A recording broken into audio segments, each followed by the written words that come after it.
ത്തിൽ നിന്നും മദ്രസയിൽ നിന്നും ദീനീ പ്രവർത്തന മേഖലയിൽ നിന്നും തൂത്തുവാരി എറിയാൻ ഈ സമൂഹം പ്രതിജ്ഞാബദ്ധമാകണം എന്നാണ് വാദി ത്വയ്ബയുടെ സന്ദേശം.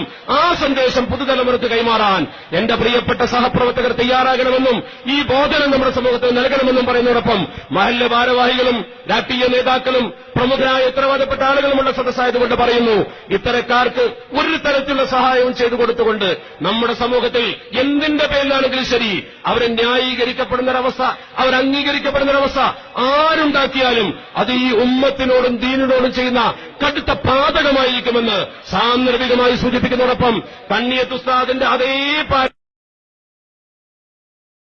സമത്വ കേരള ജംഇയ്യത്തുൽ ഉലമ 90 വർഷം പിന്നിട്ടു.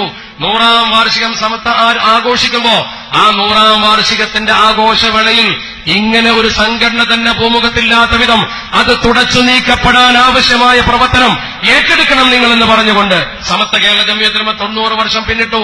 100ാം വാർഷികം സമത്വ ആഘോഷിക്കുമ്പോ ആ 100ാം വാർഷികത്തിന്റെ ആഘോഷവേളയിൽ ഇങ്ങനെ ഒരു സംഘടന തന്നെ ഭൂമുഖത്തില്ലാത്ത വിധം അത് തുടച്ചു നീക്കപ്പെടാൻ ആവശ്യമായ പ്രവർത്തനം ഏറ്റെടുക്കണം നിങ്ങളെന്ന് പറഞ്ഞുകൊണ്ട് ഒരു അണുവളവ് അഹങ്കാരവും ധിക്കാരവും മക്കളെ നിങ്ങളെ കൽബിൽ വന്നു പോകരുത് കേട്ടോ.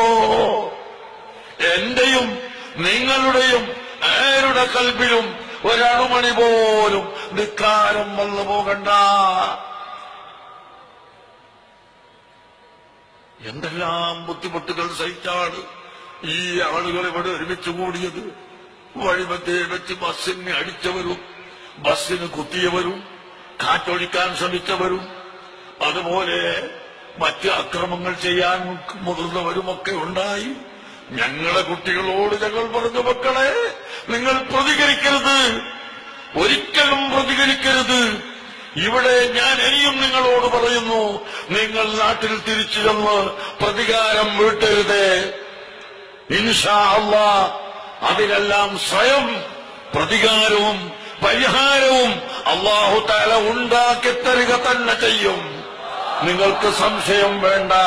നിങ്ങളെ ഈമാനോടുകൂടി, നിങ്ങളെ യഖീനോടുകൂടി നിങ്ങൾ ആത്മാർത്ഥമായി പ്രവർത്തിക്കുമ്പോൾ അല്ലാഹുവിന്റെ സഹായമുണ്ടാകും.